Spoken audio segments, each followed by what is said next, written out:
ಮತ್ತು ಸಾಂಸ್ಕೃತಿಕವಾಗಿ ನಿಮ್ಮ ಇತಿಹಾಸ ಇಡೀ ದೇಶದ ಯಾವ ಜಿಲ್ಲೆಯಲ್ಲೂ ಇಲ್ಲ.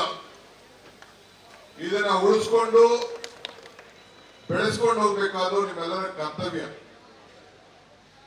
ಇವತ್ತೇನು ಈ ದೇಶದಲ್ಲಿ ಆರ್ಥಿಕತೆ ಇದೆ, ಸುಮಾರು 7-8 ಬ್ಯಾಂಕ್ಗಳನ್ನ ಈ ಜಿಲ್ಲೆಯಲ್ಲೇ ಪ್ರಾರಂಭ ಮಾಡಿದ್ದು ಇಡೀ ದೇಶದ ಆರ್ಥಿಕತೆಗೆ ಒಂದು ಅಡಿಪಾಯವನ್ನು ಹಾಕಿದ್ದನ್ನ ಯಾರು ಕೂಡ ಮರೆಯಲಿಕ್ಕೆ ಸಾಧ್ಯ ಇಲ್ಲ. ಧಾರ್ಮಿಕವಾಗಿ ಕೂಡ ಎಲ್ಲ ದೇವರುಗಳನ್ನ ಧರ್ಮಗಳನ್ನ ಆಚರಣೆ ಮಾಡಿಕೊಂಡು ಆ ಸಂಪ್ರದಾಯ ಪರಂಪರೆಗಳನ್ನ ಉಳಿಸ್ಕೊಂಡು ಇಲ್ಲಿ ಬಂದು ಇಡೀ ನಮ್ಮ ಭಾರತಕ್ಕೆ ನಮ್ಮ ಮನುಷ್ಯನಿಗೆ ಹೆಂಗೆ ಭೂಷಣಗಳಿಗೆ ಅನೇಕ ಒಡವೆ ವೈವಿಧ್ಯಗಳನ್ನ ಹಾಕೊಂಡು ಹೆಣ್ಮಗಳು ಬಿಂಬಿಸ್ತಾಳೋ ಆ ರೀತಿ ನಿಮ್ಮ ದಕ್ಷಿಣ ಕನ್ನಡ ಜಿಲ್ಲೆಯ ಸಾಂಸ್ಕೃತಿಕ ಮತ್ತು ಧಾರ್ಮಿಕ ಬೆಳಕಿಗೆ ಮೊದಲಿಂದಲೂ ಕೂಡ ಒಂದು ದೊಡ್ಡ ಇತಿಹಾಸ ಬಂದಿದೆ. ಈಗ ಶಿಕ್ಷಣ ಕ್ಷೇತ್ರದಲ್ಲೂ ಕೂಡ ತಾವು ನಡೆಸ್ಕೊಂಡು ಬಂದಂತಹ ಪದ್ಧತಿ, ನಿಮ್ಮ ವಿದ್ಯಾರ್ಥಿಗಳು ಆವತ್ತಿನ ಕಾಲದಿಂದ ಹಿಡಿದು ಇವತ್ತು ಅತಿ ಹೆಚ್ಚು ಪ್ರಸನ್ನರಾಗಿ ವಿದ್ಯಾವಂತಿಕೆ ಬುದ್ಧಿವಂತಿಕೆಯನ್ನು ತೋರಿಸುವುದು ಕೂಡ ಇತಿಹಾಸ ಪುಟಕ್ಕೆ ಸೇರ್ತದೆ. ಇವತ್ತು ಅತಿ ಹೆಚ್ಚು ಇಂಜಿನಿಯರಿಂಗ್ ಕಾಲೇಜು, ಮೆಡಿಕಲ್ ಕಾಲೇಜುಗಳು ಎಲ್ಲ ಕೂಡ ನಿಮ್ಮಲ್ಲೇ ಇವತ್ತು ಈ ಚಿಕ್ಕ ಜಿಲ್ಲೆ 2 ಜಿಲ್ಲೆಯಲ್ಲಿ ಕೂಡ ಇವತ್ತು ಇದೆ. ಎಲ್ಲರೂ ಕೂಡ ಹೊರಗಡೆ ಕಳಿಸ್ತಾ ಇದ್ದೀರಿ.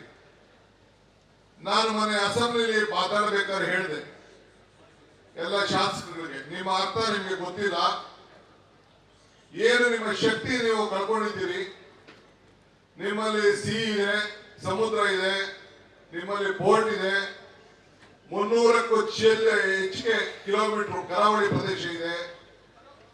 ಇಡೀ ದೇಶದಲ್ಲಿ ಇಷ್ಟು ದೊಡ್ಡ ಕರಾವಳಿ ಪ್ರದೇಶ ಬೇರೆ ಕಡೆ ಇರಲಿಕ್ಕೆ ಸಾಧ್ಯ ಇಲ್ಲ. ಎಲ್ಲ ಯುವಕರು ವಿದ್ಯಾರ್ಥಿಗಳೆಲ್ಲ ಬಹಳ ವಿದ್ಯಾವಂತಿದ್ದಾರೆ, ಬುದ್ಧಿವಂತಿದ್ದಾರೆ, ಪ್ರಜ್ಞಾವಂತಿದ್ದಾರೆ. ನಿಮ್ಮ ಬುದ್ಧಿವಂತಿಕೆ ಎಲ್ಲ ಹೊರಗಡೆ ದೇಶಕ್ಕೆ ಹೋಗ್ತಾ ಇದೆ, ಹೊರಗಡೆ ರಾಜ್ಯಕ್ಕೆ ಹೋಗ್ತಾ ಇದೆ.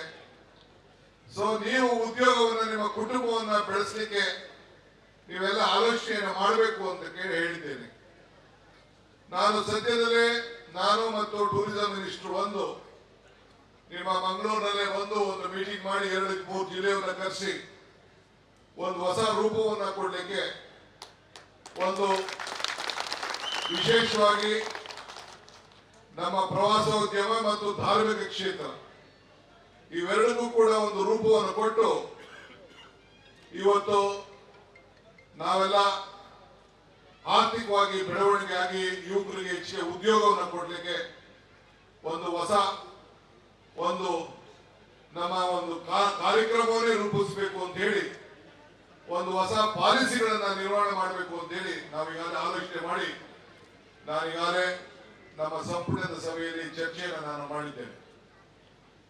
ಈಗ ತಾವು ಈ ಕಮಲನ ಇಲ್ಲಿ ನಡೆಸ್ತಾ ಇದ್ದೀರಿ.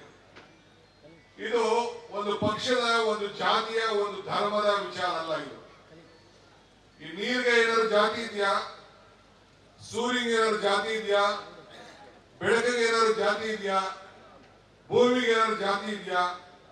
ಇಲ್ಲಿರುವಂತಹ ಗಿಡಗಳ ಮರಗಳಿಗೂ ಕೂಡ ಯಾವುದು ಜಾತಿ ಇಲ್ಲ. ಇದು ಪ್ರಕೃತಿಯ ನಿಯಮ.